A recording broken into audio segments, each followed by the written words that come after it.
Extreme లెవెల్లో ఆయన ఎలా సఫర్ అయ్యి మరణించారు.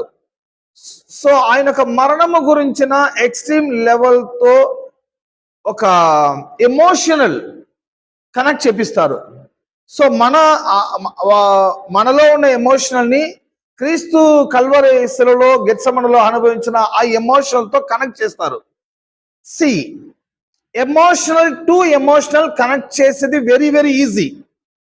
మనం ఒక తెలుగు మూవీ చూసామంటే ఒక సెంటిమెంట్ గా ఒక బ్రదర్స్ అండ్ సిస్టర్ సెంటిమెంట్ స్టోరీయో లేకపోతే ఫాదర్ మదర్ సెంటిమెంట్ స్టోరీయో వస్తే సెంటిమెంటల్ గా మనం ఎమోషనల్ అయిపోతాము.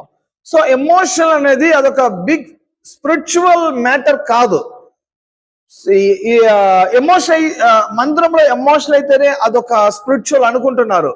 సో ఎమోషనల్ అదొక స్పిరిచువల్ సంబంధించింది కాదు. ఎమోషన్ అనేది ఫిజికల్ సంబంధించినది, అది మన బయాలజికల్ సంబంధించిన వ్యవహారమే. కానీ